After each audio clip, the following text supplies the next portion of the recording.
what we did yesterday was we introduced the concept of a vector superfield in Vezzumino, general vector superfield, and then we went to Vezzumino gauge. Vector superfield V of x, theta and theta bar, and we wrote it as expansion for this as theta sigma mu theta bar a mu of x plus theta square, that is theta times theta, theta bar of lambda bar x plus theta bar square, theta times lambda of x plus half theta square theta bar square d of x. And then we constructed field strength chiral superfields. Field strength. We call it field strength because one of the components in that chiral superfield was field strength from this vector supermultiplet, which was normalized to be minus 1/4 of a d bar d alpha acting on V, and an anti-chiral superfield W bar alpha dot as minus 1/4 d bar alpha of V.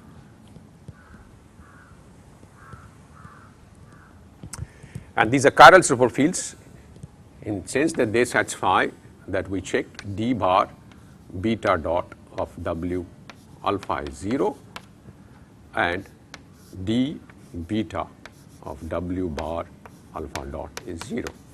That is the chirality and anti-chirality condition. So since they are chiral superfield, I can write down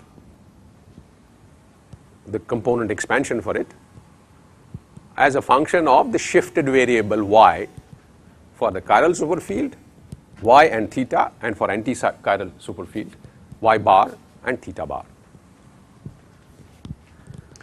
And then we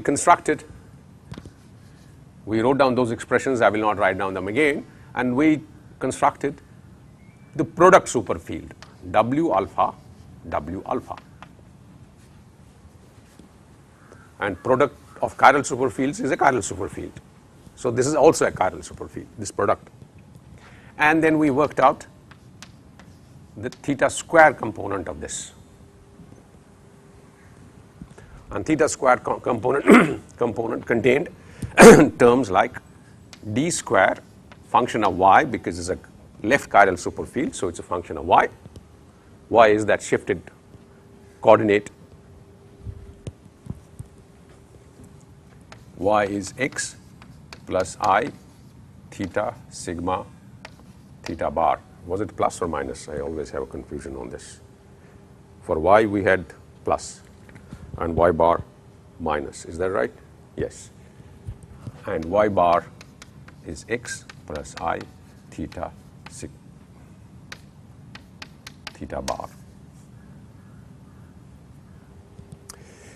So the d square, the theta square component was d square y minus twice I lambda of y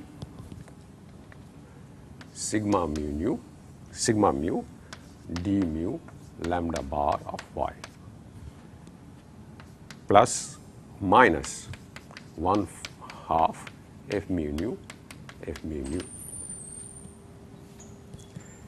function of y plus I by 2 f star f mu nu y f mu nu y. That's what the theta square term was. I think I had a wrong sign here yesterday, which we figured out when many of you had left yesterday. I think I had put plus here yesterday. So the minus is the correct sign. And similarly, construct the product of anti-chiral superfields,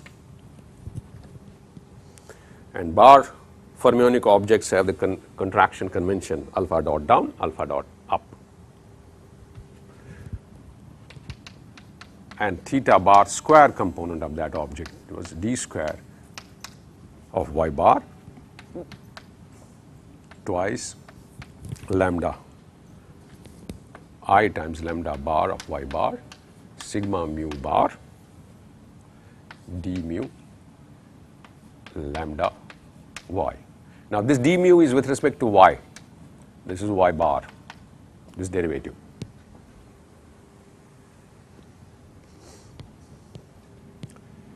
Minus 1 half f mu nu of y bar f mu nu of y bar and minus I by 2 f mu nu star of y bar f mu nu of y bar. Did I have the signs right this time? Yes. This sign is the same for this term, this sign is opposite. And then since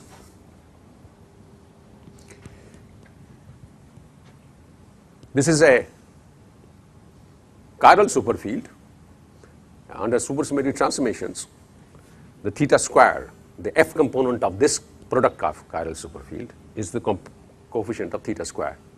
This object transforms as a total derivative.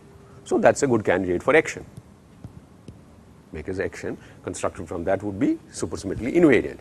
So is this for the same reasons. So, we define the supersymmetric action to be integral d for x of the Lagrangian density, and we take the Lagrangian density to be 1/4 for normalization of, take this W alpha and take the f term, which means take the d square term. So, take the f term of this object.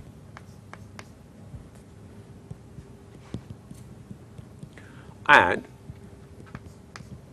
since action has to be real, add to it the complex conjugate or Hermitian conjugate, the f term of that, which is the coefficient of theta bar square term. Now, this is a function of y, this is a function of y bar. So, after that, if I put theta equal to 0 and theta bar equal to 0, it will become a function of x, it will become a function of x. So, that would be my invariant, supersymmetric invariant action. And if I now write down these terms explicitly here, what do I have? D for x. I write this and this term will cancel in the sum. This and this term will add, that is minus f square, 1 f square, and then I have 1/4 outside. So, this is f mu nu x.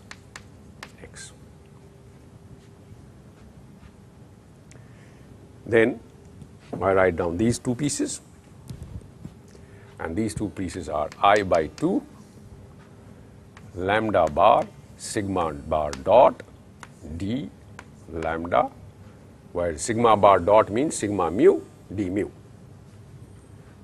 minus I by 2 lambda sigma dot d lambda bar. And then I have these two terms. So, twice d square, and there is normalization of 1/4 on it. So, I have 1/2 d square. So, this would be my supersymmetric generalization of pure Maxwell theory. Pure Maxwell theory, pure by pure I mean no matter. Okay? The supersymmetric pure Maxwell theory is given by f square, action f square. So this is a supersymmetric generalization. Adding these terms is a supersymmetric generalization of that. And it consists of a theory of a U1 gauge field and a U1 neutral Majorana fermion lambda. And this, the object D, is just hanging around. It has no kinetic term, so it's an auxiliary field. And its constraint equation of motion would be, if I vary this action with respect to D, is D is 0. So this object is just sitting around. The physics is only in these two terms.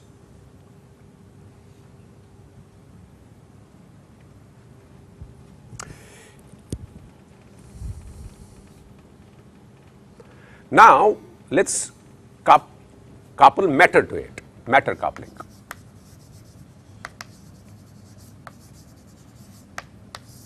So that we get the generalization of Maxwell's theory coupled to fermions. Supersymmetric generalization of full Maxwell's theory coupled to fermionic matter or scalar matter. So is there matter coupling? We introduce matter coupling to chiral superfields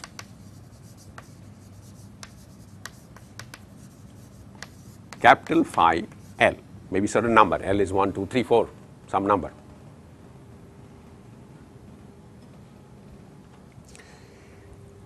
And then its adjoint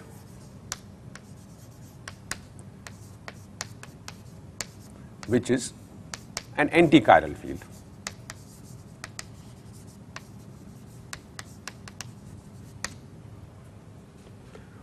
What do we mean by that? D alpha bar of phi L is 0 and D alpha of phi dagger L is 0. So phi L is a left chiral superfield, phi dagger would then be a right chiral superfield.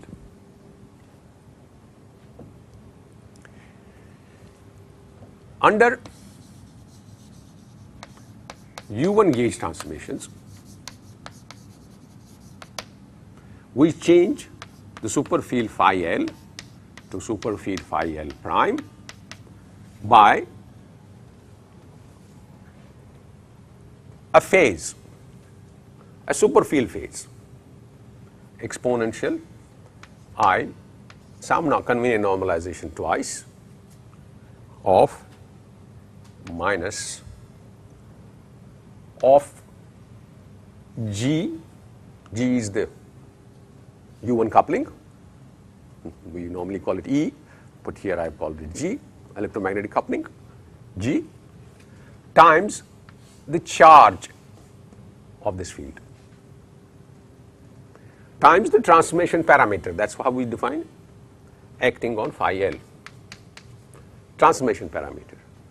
Now we realize that for U1 supersymmetric transformations acting on superfield, vector superfield V, the transformation parameter is a chiral superfield lambda. So chiral superfield lambda, where lambda is a chiral superfield, which means D bar dot lambda is 0. So that's how a U1 gauge transformation will act on a chiral superfield, which has charge TL. So TL is the U1 charge of phi L superfield. So if it is a charge 1 scalar, so we will put TL to be plus 1, charge minus 1 scalar, put minus 1. And G is the electromagnetic coupling. Electromagnetic coupling. And then the anti-chiral field phi dagger would change as exponential 2I G T L lambda dagger phi L dagger. Dagger here is only complex conjugation, right? This is simple. So it doesn't matter whether I write it. Normally, if it was a matrix or something, because then I would have put it on this side, right?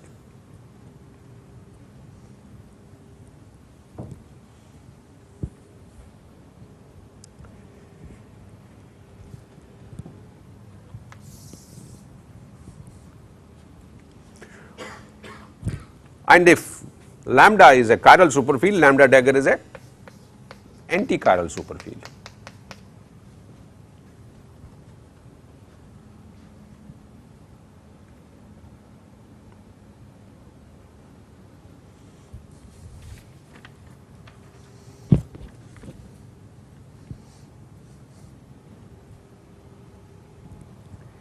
Now remember, how did we write down the kinetic term in terms of superfields for chiral fermions, chiral superfields? We wrote it as, take the chiral superfield and take its dagger. That's how we wrote our, or maybe I'll put it first the dagger and then. This is how we wrote the kinetic term in terms of superfields for chiral superfields. And we also realized that this object is not anymore a chiral superfield. And we took then, so this was the kinetic energy that we had written earlier when we didn't have U1 interactions. And this is not a chiral superfield, it's a general superfield. In fact, it's a vector superfield because dagger of this is itself. And then we picked up the D term, which was the theta square, theta bar square term from this, because that was the D term also transforms under supersymmetric transformation as a total derivative, and use that as constructing the supersymmetric invariant action. Now, when we have these chiral superfields coupled to chiral vector field, U1 chiral vector field, we generalize this kinetic term in such a way that the kinetic term is invariant under local gauge transformations.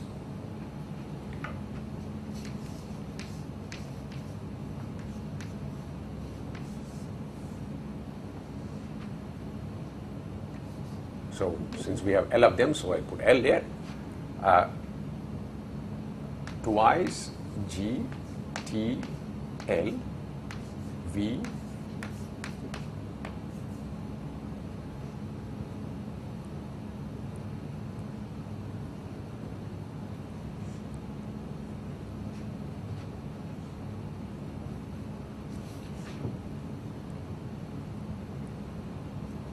Notice this is not gauge invariant under the U1 transformations, because this object, if we do gauge transformations, this changes by this amount, this changes by this amount. They don't cancel because there's lambda and lambda dagger here. This is not, but this combination is gauge invariant. So this is, in the superfield language, the minimal substitution principle for writing kinetic energy for charge fields. You change the ordinary derivative by covariant derivative. There's a minimal subscript, right? This is the generalization of that principle in the for the superfields. And this is very straightforward to check that this object is gauge invariant. This is gauge invariant.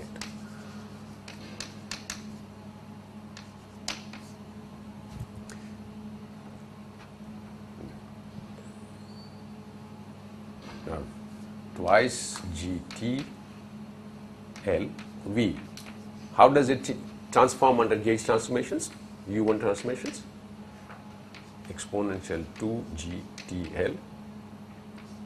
V transforms as, if you remember from yesterday, I didn't write it today, under V transforms as I lambda minus lambda dagger.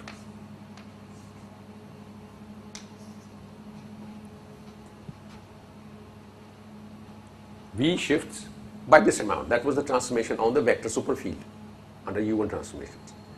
And let me rewrite this as exponential I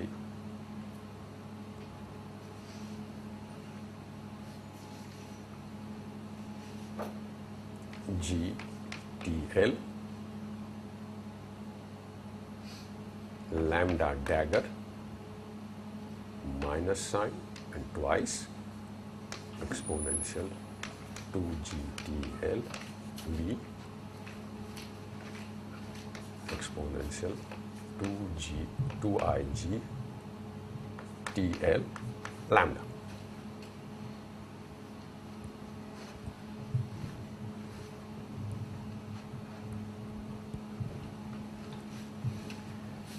So what it tells me that exponential of this object transforms, in some sense, covariantly under U1 transformation. You have minus 2IG TL lambda dagger on the left and this 2IG TL lambda on the right. So now put this inside here. Now it's clearly gauge invariant because this object transforms exactly by the phase here, which will kill this one, and this transforms by the phase here, which will kill this one. So phi L dagger exponential 2G TLB phi L is invariant under gauge transformations.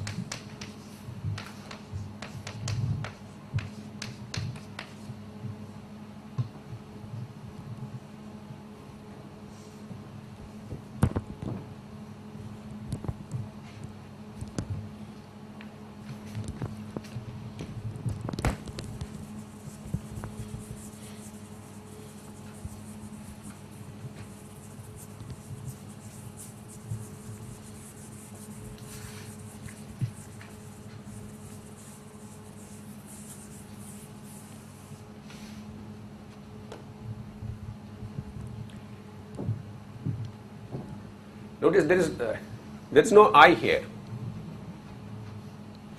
Now this times this in absence of any gauge interactions is how we wrote down, we used to write the D component of this object as the gauge invariant action, the Lagrangian density. Now this object, and this is a vector superfield. So that's why we wrote down the gauge invariant action in terms of the D term of that vector field, which is theta square, theta bar square piece. This is also a vector superfield, because if I take a complex conjugation of this object, it's itself. Because V is a vector superfield. So this is again a general superfield, a vector superfield, and I can use the D term of this object, which means coefficient of theta square and theta bar square term, to construct my gauge invariant action. So the supersymmetric Susy-Lagrangian density that can be constructed from here is that we use the same normalization. First, pure gauge, as we had earlier, W alpha, the F term, and plus Hermitian conjugate, that is W bar. That's for pure gauge. And for the matter sector, 2G TLV phi L, and we take the D term.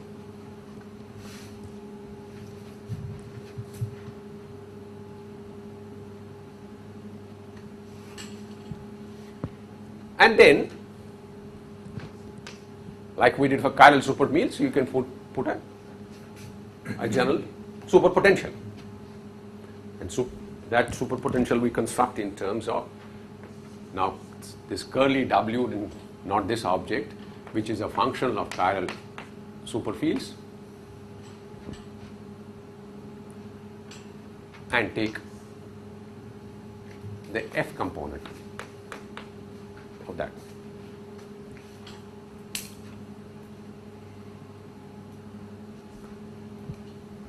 And Hermitian transform. Is it clear? That would be a supersymmetric Lagrangian density.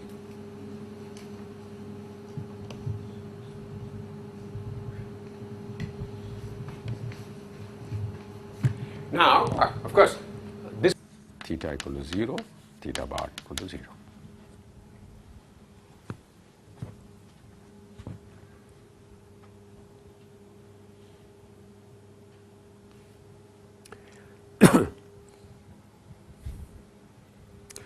So in U1 theory, I could have said it earlier also, I didn't say it earlier, but now when I did this here, there's one more term I can add to the Lagrange, which is invariant on its own, which is simply take the V superfield and take the D term of the V superfield. D term of the V superfield is D, what we call D. And since it's a D term of the superfield, it's also on its own, it transforms as a total derivative. And it's gauge invariant because D is neutral to, has no charge. So I could also add a term, D term, simply V.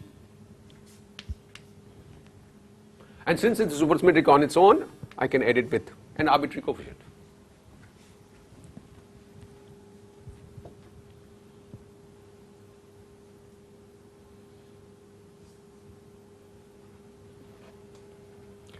I could have done that here also. So in addition to this, I could have added eta times D here, because that would also make it in this case also. But then we realized that equation of motion essentially is D equal to 0 or D equal to constant, so that just adds constant to this section. So it's not very interesting. But in a more general case here, it may be interesting, because now equation of motion here may be more complicated.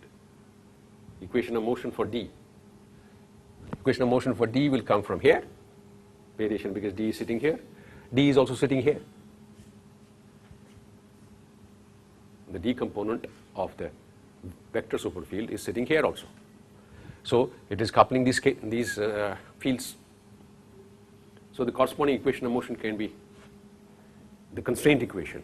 There is no dynamics for the D field, because we will see that there are no kinetic energy features for D. But the constraint equation for D can be more involved.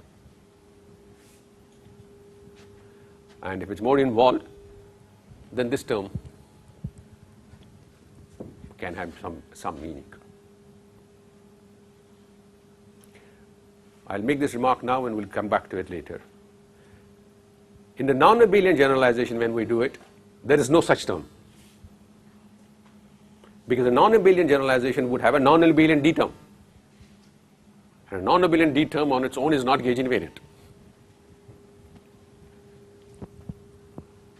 because it will be a representation of the gauge group. The D term there will be a representation of the gauge group. Whereas for the U1 theory, you can have a Lagrangian density and linear D term of the vector superfield sitting there.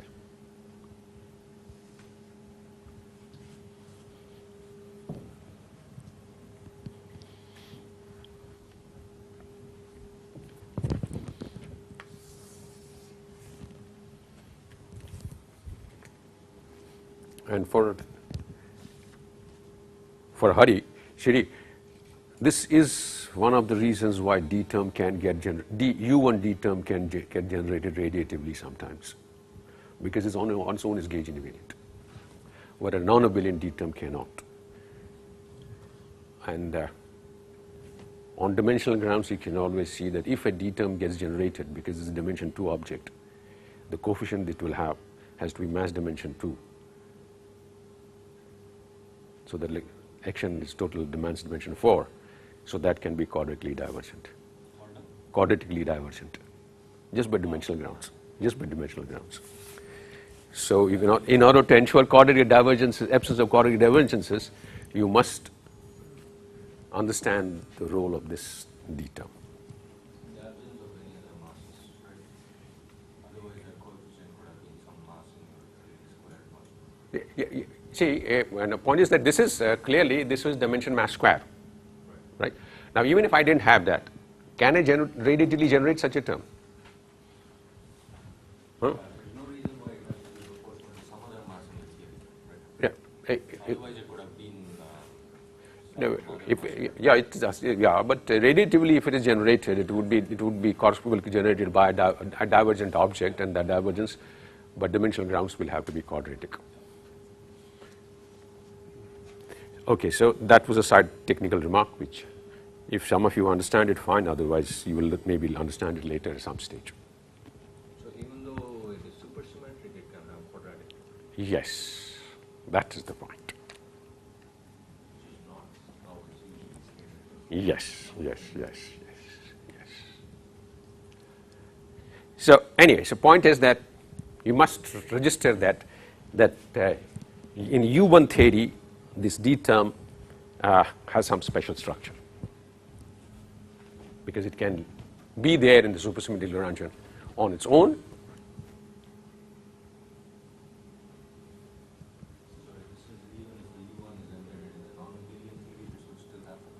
Now, in those theories, it will not happen.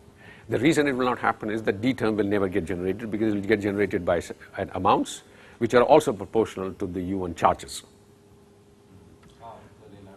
So, and since a U1 embedded in a non-abelian theory, U1 charges will all add up to 0, such a term will not be generated.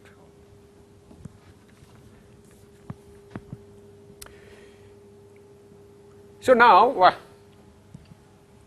we can write down, so this is one remark. Earlier we wrote down that we had a single field phi and it was chargeless, when we did earlier exercise, and we wrote a superpotential. This is superpotential as a polynomial in the chiral superfields, and when we wrote it up to the power, third power, phi square and phi cube, only up to phi cube, in order to make sure that we have a normalizable theory.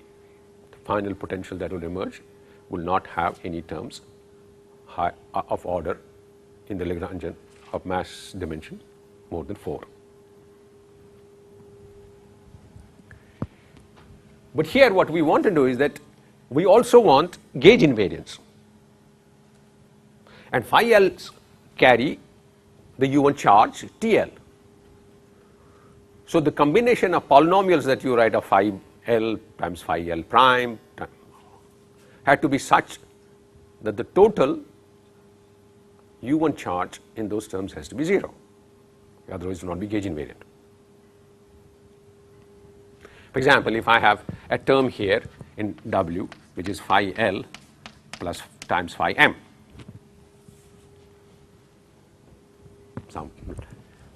because there are fields, so phi 1 times phi 2, for example, there are two superfields I have. Then the charge of phi 1 and phi 2 have to be such that phi 1 plus phi 2 U1 charge is 0, otherwise it is not a gauge invariant object. And if I have 3 of them, because that can also be a term in the superpotential,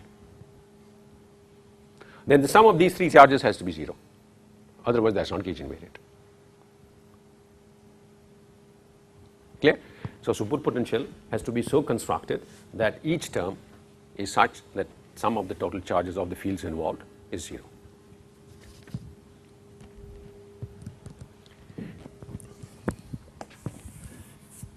Now let's write this section in terms of component forms and see what it looks like.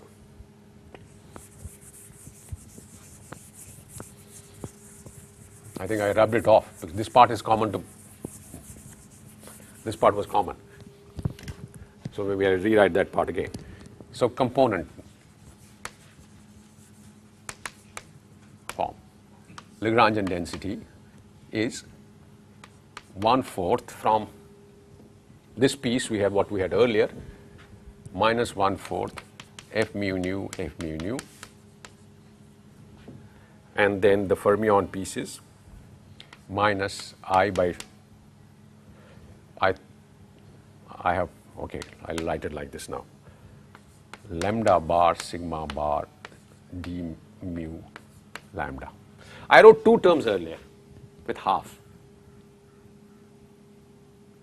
And have you realized already that those two terms for fermion are equal up to a total derivative? In your notes, remember earlier, the one I rubbed it off. There were two terms there. Those two terms, if you do a partial integration on one of them, will become the other term, and there will be a total derivative.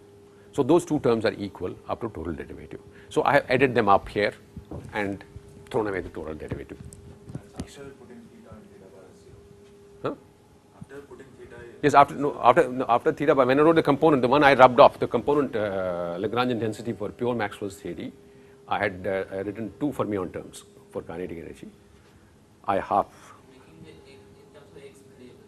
I can do the partial. Yeah, when you go to the x, that's the final form. Lagrangian density is finally, component Lagrangian density is finally as a function of x, that, and x is integrated in the action. So that those two terms I have added up, and there's a total derivative which I have thrown out. So that piece then was half d square. So that came from here. And now from here there is an additional piece.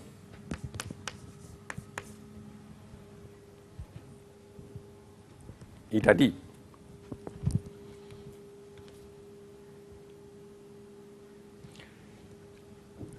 And when you do this expansion, what do you get?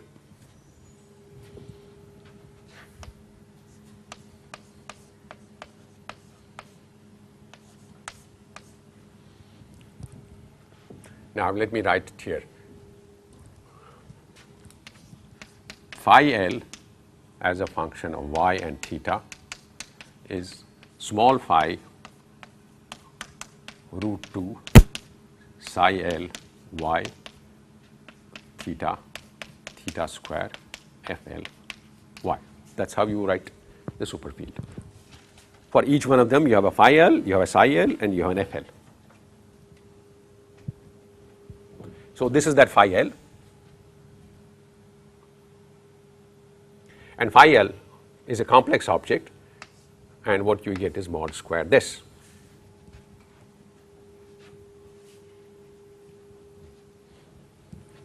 Where d mu phi L is the covariant derivative.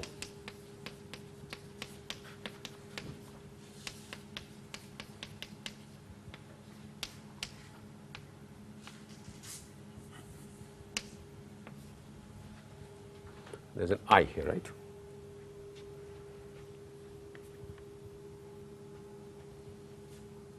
Oh, in my notes I missed an A mu there.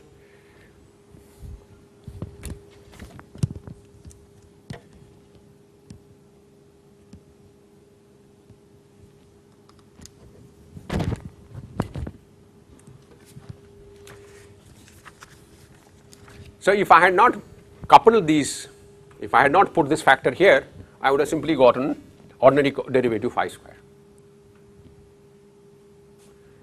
This coupling, what it does is, it converts into covariant derivative. You just expand this up. We saw how to expand exponential of v. We said also the exponential of v has expansion only of 1 plus v plus half v square and no more. So use you have those three terms. Use those three terms, expansions, and this is what you will get for the D term.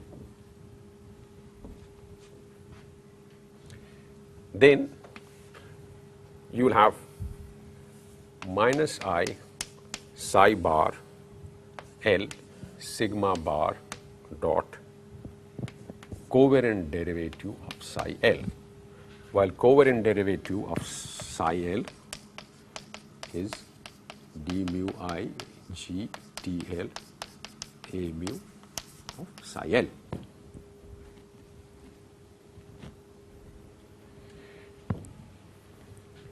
So, all that this coupling has done has essentially introduced a covariant derivative here. And that is what should have been expected, because that object is gauge invariant. The only answers you will get is gauge invariant answers. This is the only gauge invariant possible answer you can get.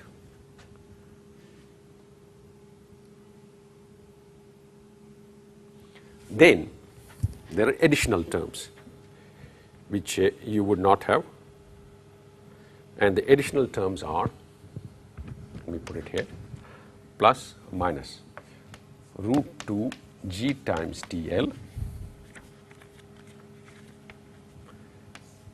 phi L star lambda psi L plus phi L lambda bar psi bar L, and G T L phi L star phi L times D.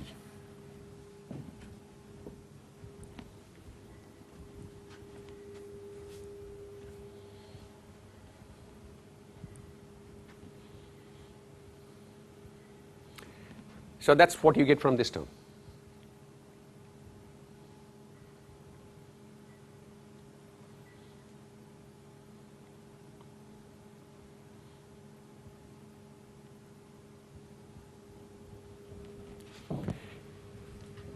So, this is easy to guess.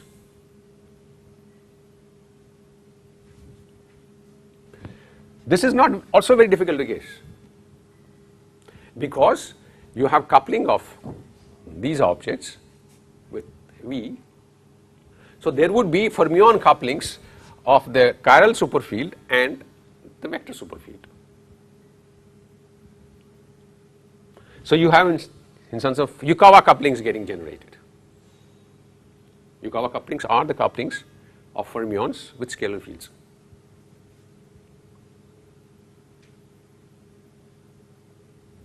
Scalar field lambda, and this is a gauge invariant construction, because this is gauge neutral and they have opposite charge.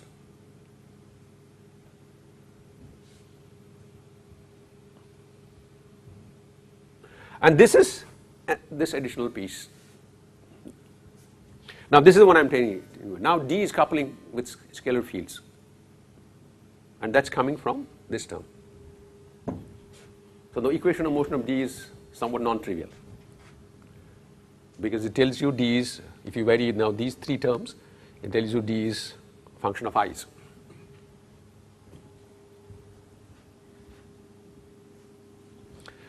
And then you have these terms.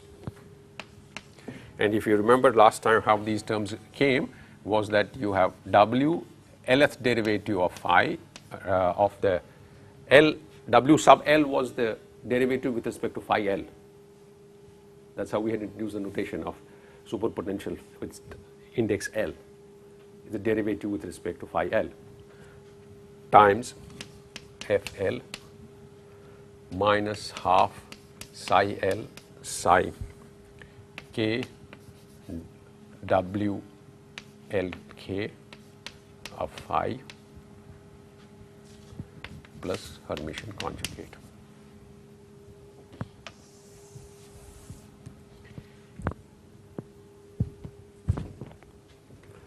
And one more term, I think. One more term from here. See, from here I missed one term. There was also this term, F square term, right?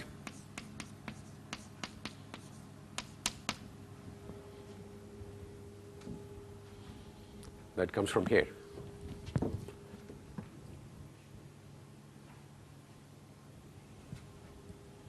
So this is all the Lagrangian density in terms of component fields.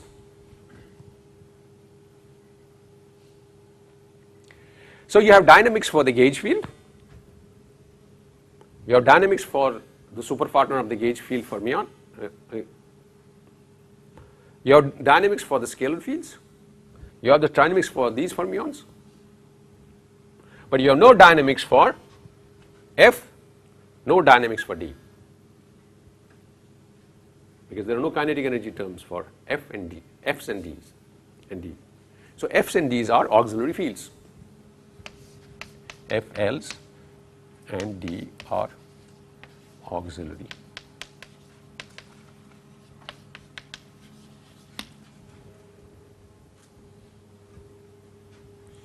And you could use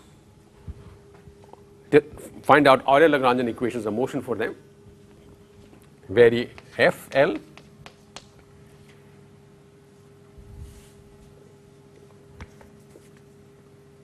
and vary D, which will give you two equations of motion, and you can use those equations of motions to eliminate them from the Lagrangian density. So that will give you then Lagrangian density in terms of the dynamical fields. So let's not do that because that's not really illuminating, but let's do now. This is a general construction I have put in for matter coupling of to Maxwell's theory, supersymmetric generalization of matter coupled to Maxwell's theory.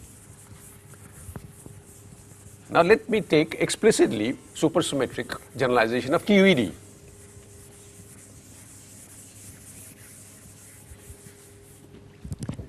So super QED.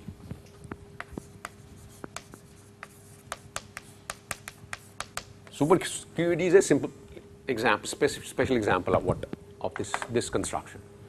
Super QED is constructed in terms of only two superfields, two chiral superfields. Call them phi plus and phi minus with charge +1 and -1.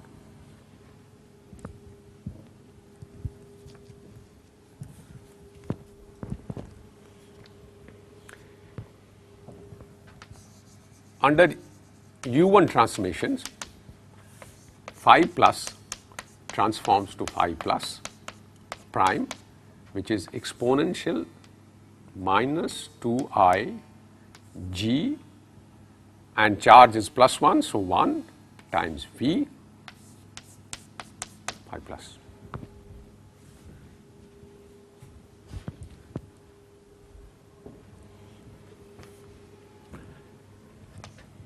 And phi minus transforms to phi minus prime, which is exponential minus 2I G V, and charge is -1, so this is plus phi minus.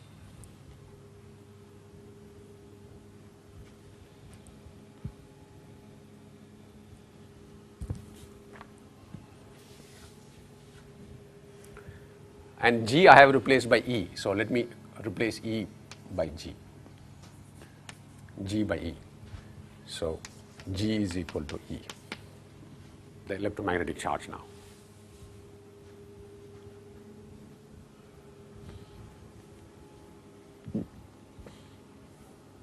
Sorry, about not V, the transformation is lambda, right? This is what the gauge transformation is, the superfield lambda. Where lambda is a left superfield and lambda is a left superfield. And there will be corresponding transformation for the Hermitian conjugate of these objects, in sense of phi plus dagger prime is exponential 2IE dagger phi plus dagger phi minus dagger prime is exponential minus 2I E lambda dagger phi minus dagger.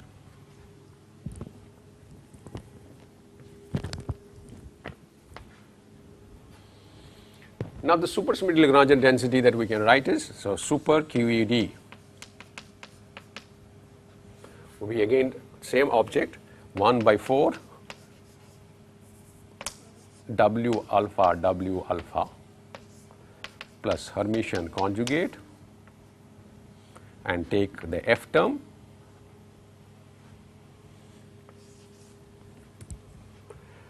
and I will not write this explicitly that in the end you take theta equal to 0 and theta bar equal to 0. So that is understood. So after doing this I take theta equal to 0 and theta bar equal to 0 so that they become functions of x and not y and y bar.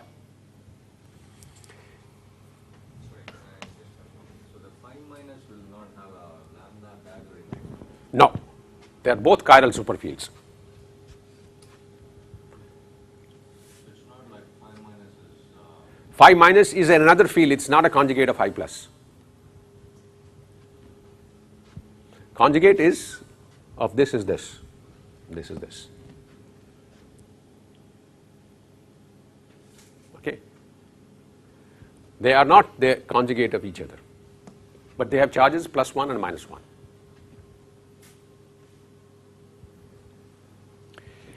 So that is what we have, and then phi plus dagger exponential 2EV phi plus phi minus dagger exponential 2E. Here, there I had put TL earlier.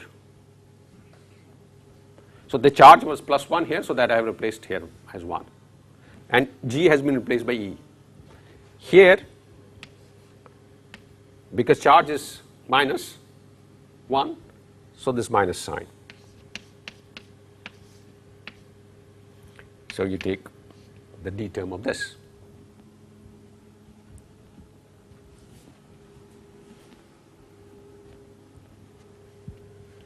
I have not put eta term here, so it does not matter.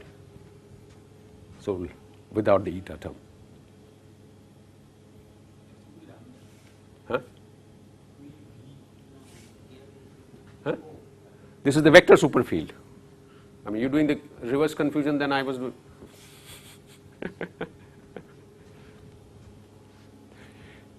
And then the superpotential. So the superpotential now I write is M phi plus times phi minus. Phi plus has charge plus 1, phi minus is charge minus 1. This is a gauge invariant object. Plus Hermitian conjugate. So this object is the superpotential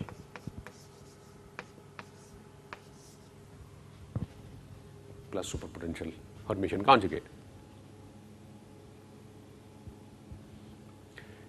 So that is what is the generalization of super QED and QED. Now how do I construct an electron field out of it? Electron field, psi electron, maybe I will write it on that side. sorry, this is for a particular choice of W. Yes, it is a particular choice of W that gives me the QED.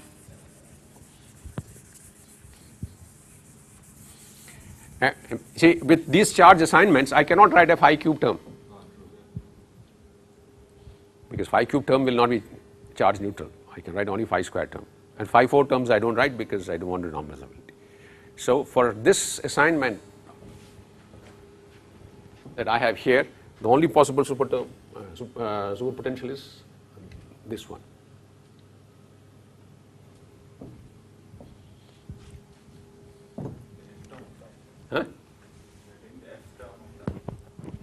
Yes, of course, that's f term of this object. And then put theta, theta bar 0 everywhere.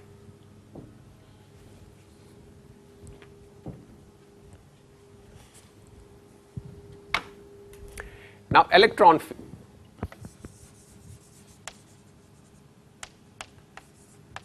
psi, electron is a Dirac field.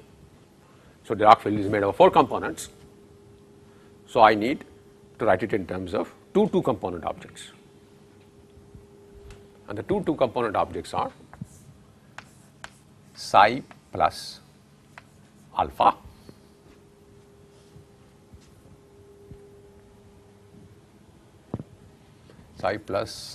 down and psi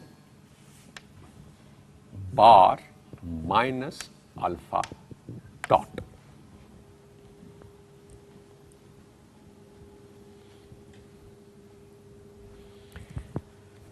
Psi plus is charge plus 1,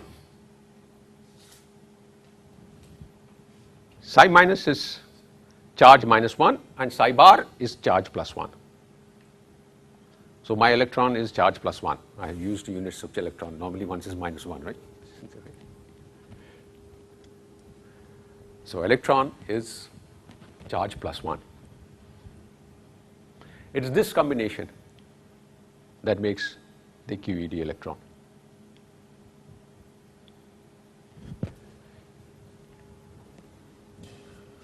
And now, if I write this object in components, let me write this object in components and you will see what it looks like.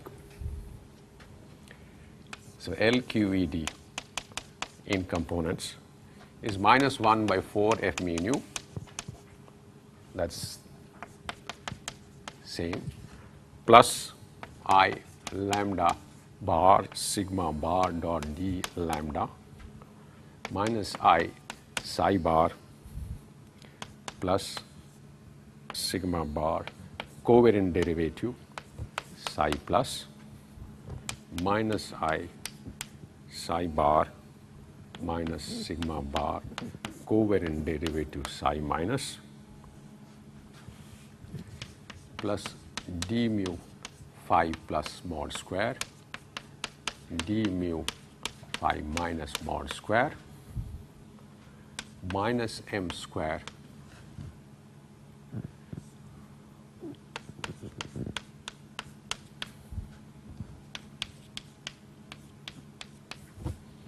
Okay. One remark before I do it, I am writing a final answer. So, you put the components here. So, you will have these f terms and d terms.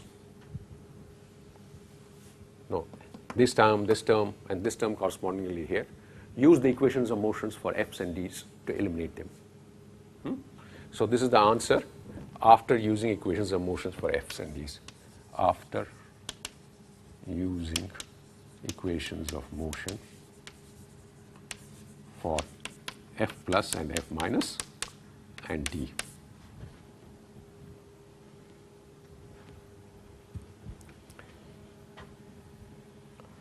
Plus m times psi minus bar plus psi plus bar psi plus. I have a sign error here also. Sorry, no, this is psi plus and this is psi minus, that is it. I have a sign error in my notes. I put psi minus minus here. It should be 1 plus 1 minus, 1 plus 1 minus, because that is what is gauge invaded. Minus e square by 2 phi plus square minus phi minus square square plus root 2 e lambda bar psi plus bar phi plus minus psi minus bar phi minus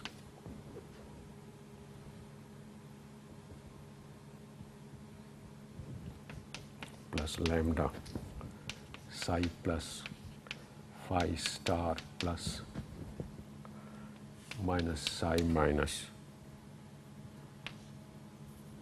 phi star minus.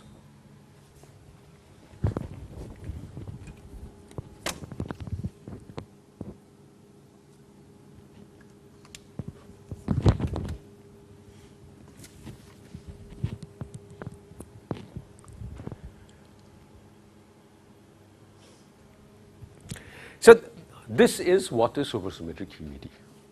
What does it have? It has a U1 gauge field. It has a charge neutral fermion, Majorana fermion, and it has chiral fermions psi plus and psi minus, which are charged +1 and -1. This covariant derivative d here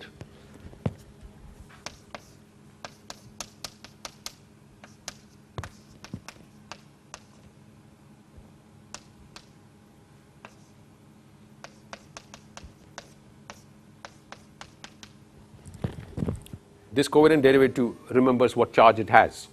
So when this acts on plus, there is a plus sign here. When it acts on minus, it is a minus sign here.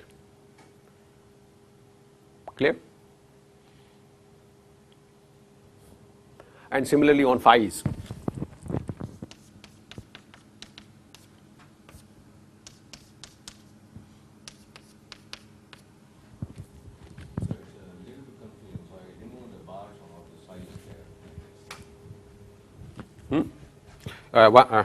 Yes, huh? That in the line above that, I remove the bar and all the signs. This is Fine, for the next time. psi bar, psi bar. Oh, sorry, but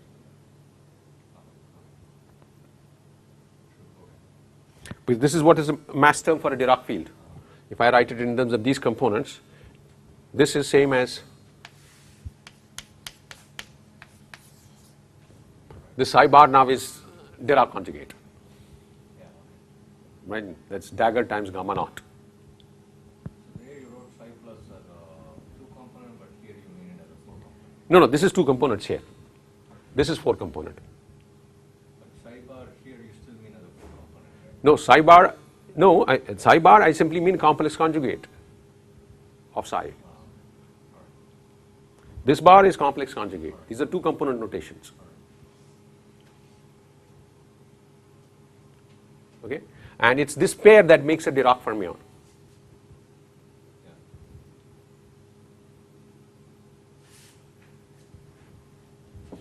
So I can rewrite this by combining them into this pair and into this section, so that maybe you can, if you want to do, you can do it as an exercise. I still have some time, right? No. So now, for this one, and also, oh, I rubbed it off, the earlier more general kind, there's some things to notice. What do I have is that in addition, pure QED would have been this term and electron term, this term and the mass term. That's what pure QED is. Ordinary QED is this term, and the mass term. What supersymmetrization does is that it in addition to this, it introduces a neutral fermion, Majorana fermion, and it introduces the super partners for the electron, which is phi plus and phi minus, 2 scalar fields. And in the process, it introduces potential for the scalar fields. The masses for the scalar field, same mass as this, m squared, same, but it introduces a potential for. And it also introduces Yukawa couplings.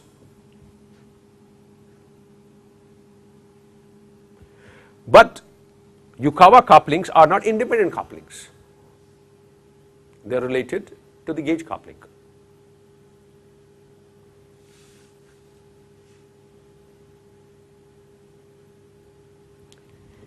So a Yukawa couplings are couplings of fermions and scalar fields.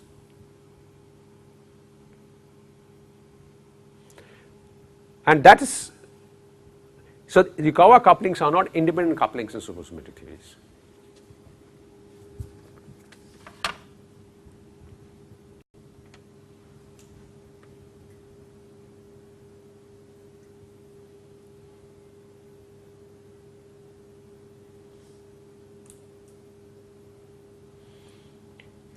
And it is this reason that the couplings are so restricted in supersymmetric theories.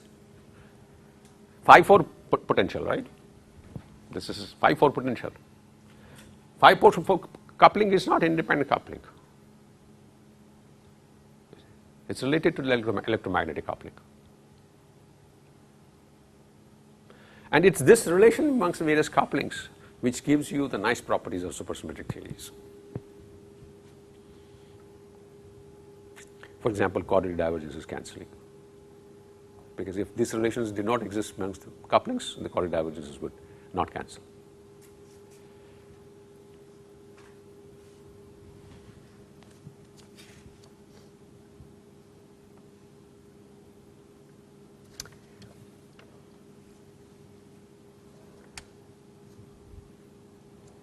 All right. Now, how do we generalize this to non-abelian gauge theories? This was U1 theory. And generalization is rather straightforward, so we will discuss that now. Generalization to non-abelian gauge theories.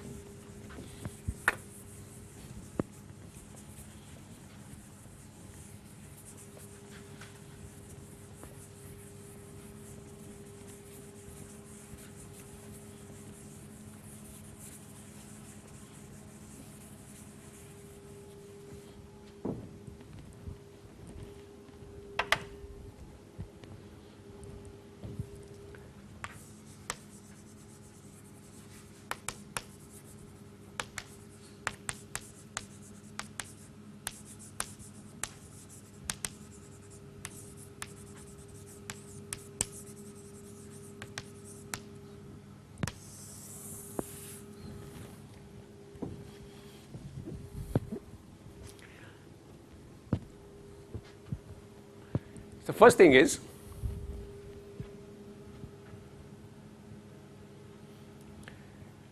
we consider chiral superfields, let us say 5, let me take one of them, in some representation,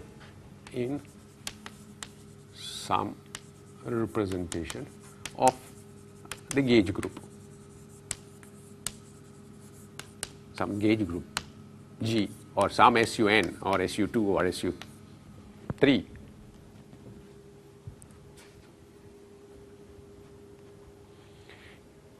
So it, instead of being a one object, it is a representation, which means it's just, if it's a, for example, for SU2, which is a doublet, is a two component object.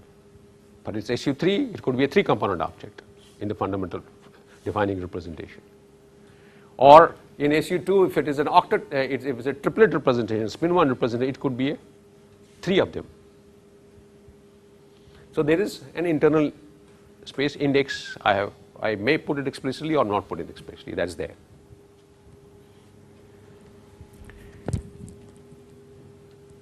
Or I can write it as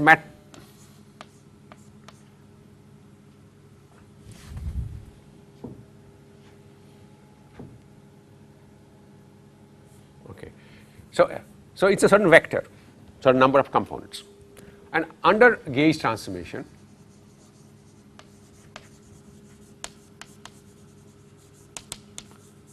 it changes as phi goes to phi prime, which is exponential minus I lambda phi. One lambda is twice G, that G is the coupling. See what we call, earlier I used this, for U1 I used this, now I am using a symbol lambda for the whole thing. So lambda is 2G times the charge here is a matrix valued object because we are non-abelian theory, Ta times lambda A. But lambda A is a chiral superfield. This is the generalization of this U1. So lambda now becomes a matrix, just, and TAs are the generators satisfying the algebra, Hermitian generators, anti-Hermitian generators. FABC are structure constants, and you can take the normalization of the trace A, trace B is K times delta AB.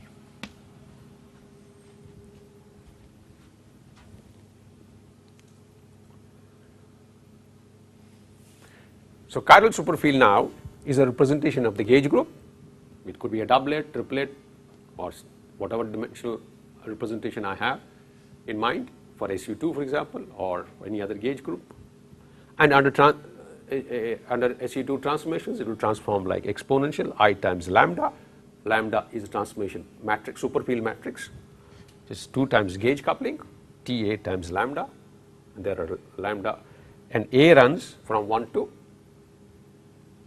3 for SU2, 1 to 8 for SU3, or it runs 1 to the number of the dimension of the adjoint group, adjoint representation, dimension of the group.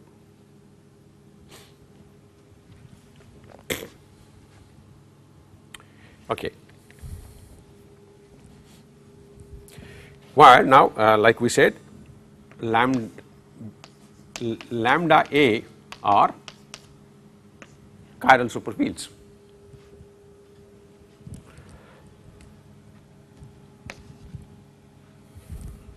And I can also construct a lambda dagger here,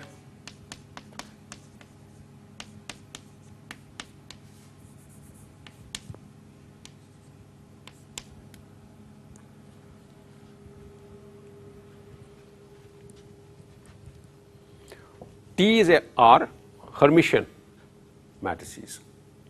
So if I take a conjugate of Hermitian conjugate, now this dagger is real dagger, right? Earlier I used dagger, that was only simple complex conjugation. Now this is transpose plus complex conjugation.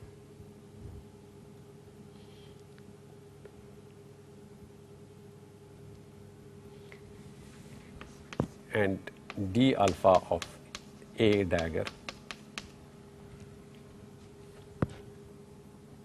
So this is a left chiral field, this is a right chiral fields.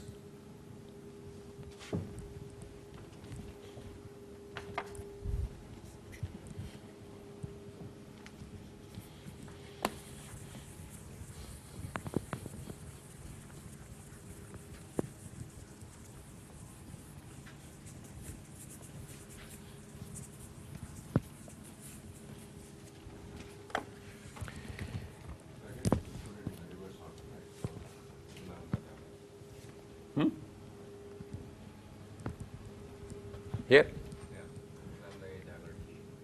Well, this is a matrix.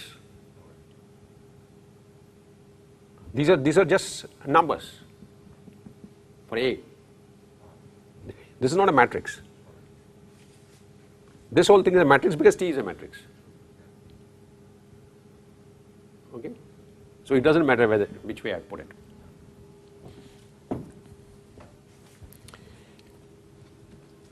Now let me construct an object V, which is 2G times VA TA, where VA are vector superfields. So VA, the A1 to 2 dimension of their joint representation are vector superfields.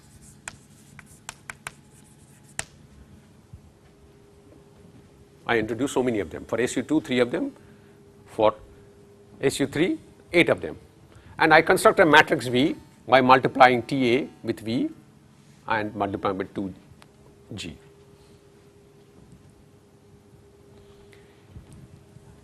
Now, under gauge transformation,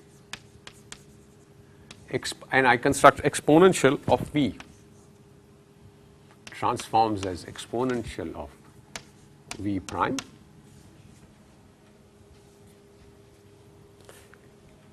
in a way is minus I lambda dagger E B E plus lambda. So this is the non-abelian generalization of, I rubbed off that, how V transformed. The abelian generalization was that V transform, V is V plus I lambda minus I lambda dagger. And in exponential forms, this is what it is. But now the point is the order, because now they are matrices. This is a matrix, this is a matrix, this is a matrix. So this object transforms like an adjoint. Minus I lambda dagger on left, exponential plus I lambda on right.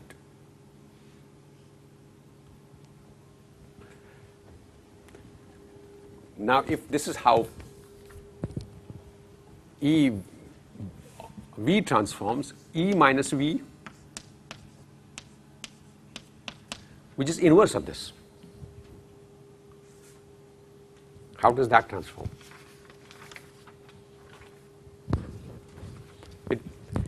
This is inverse because this is a matrix, this is inverse matrix. You take the inverse of this.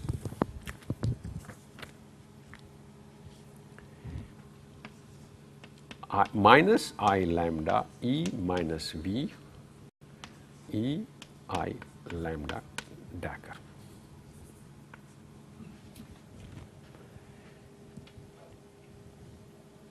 Notice how it's transforming now.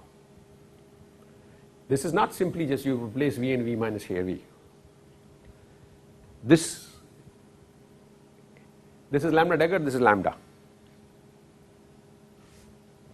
This is lambda, this is lambda dagger.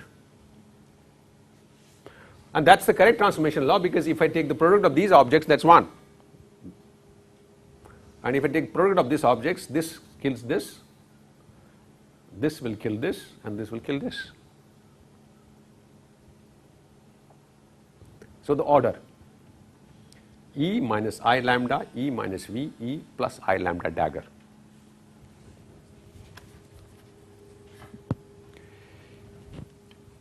Now what we need to construct is a generalization of the field strength superfield that we constructed for U1 theory, and non-abelian generalization of the field strength superfield.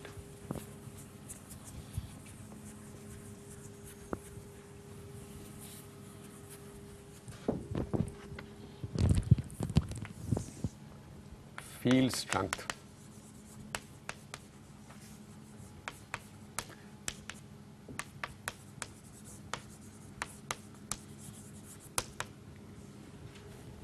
and we had given a name W to it for U1 theory, so we'll also give it a name W here, W alpha. But now it would be a matrix, and this is to be constructed in terms of this matrix superfield.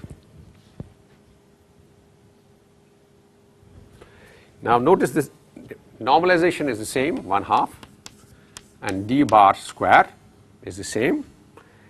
And then we had d alpha V here, right, for U1 theory. Now what it is, it's d alpha exponential V here and exponential minus V here, and this is 1/4.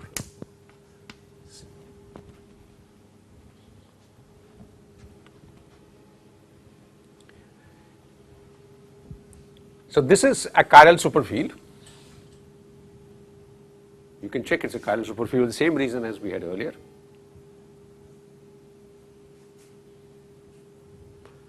Because if I hit by d bar here, that is d bar, 3 d bars, and 3 d bars are 0. So for the same reason, and W bar alpha dot is minus 1/4 d square d alpha dot of E minus V and E V.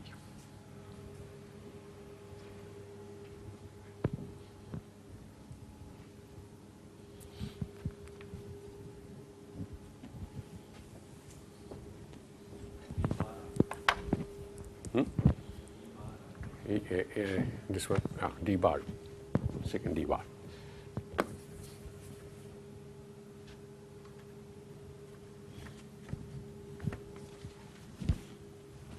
Now this is a field strength superfield, which means it contains field strength, which means under gauge transformation it must transform like field strength. Field strength transforms like adjoint representation. So which means under gauge transformation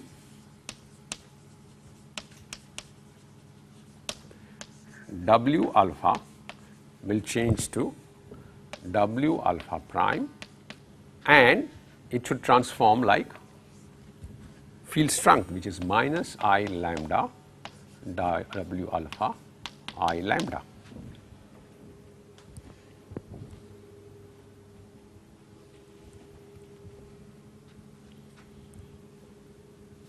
U dagger,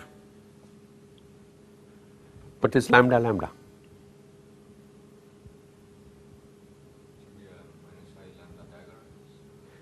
Cannot be, this is a chiral superfield.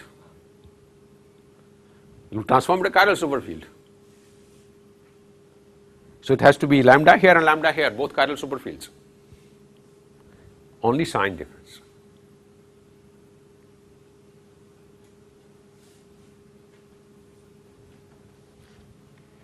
And similarly, W bar alpha dot transforms as W bar alpha dot E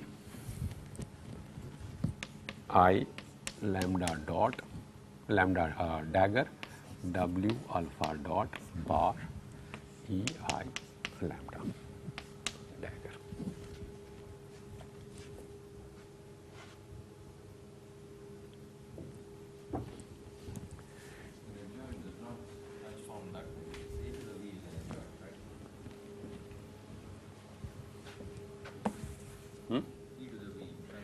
No, adjoint, if when you do the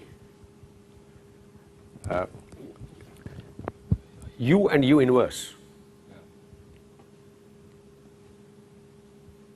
is how adjoint field strength will transform. See, this is not really U because it's a superfield, right? It's not a unitary matrix. Shouldn't it transform the same way as e to the v is what I'm asking? No, because V is a, see, V is a vector superfield. So it has to transform like a vector superfield. This is a chiral superfield. It has to transform chiral, like a chiral superfield. So that's what makes it. But then it's U inverse. But that's how it should be.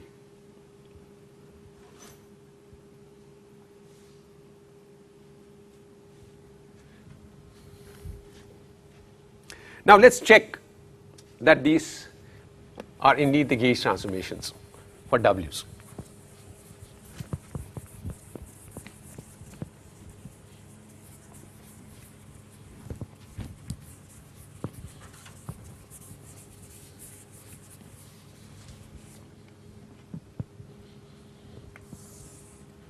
So check.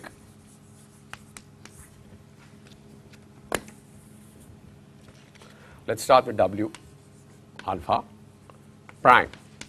W alpha prime from the definition is minus 1/4 d bar square E minus V prime d alpha E V prime. And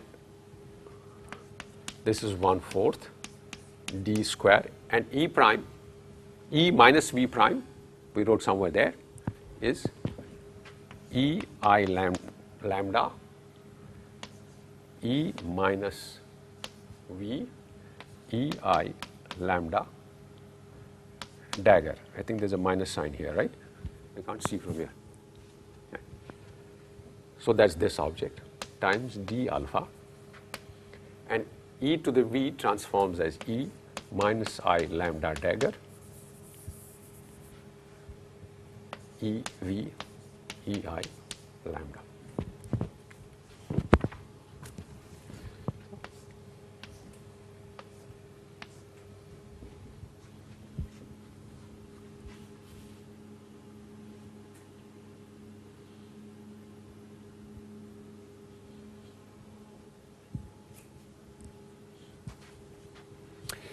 Now, Let me write again, lambdas are chiral superfields. D bar on lambda is 0 and D on lambda dagger is 0. So, D on lambda dagger is 0. I can take it across. If I take it across, this object kills this object. Clear? So, maybe let me write another step.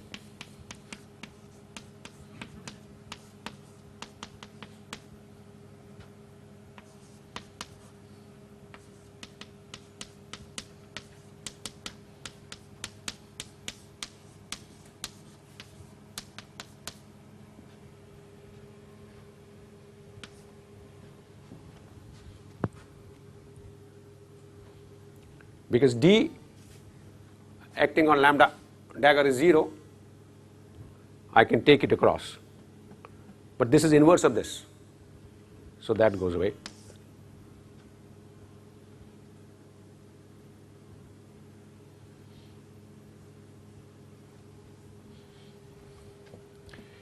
So, now let me write it again, W. Now, D bar on lambda is 0. So, I can take this exponential out of D bar.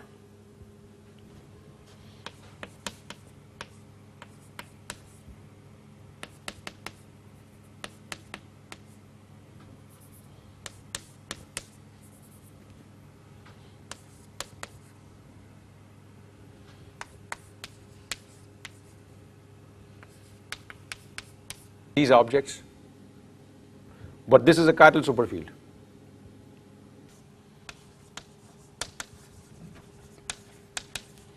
So, now it is take phi dagger E V phi.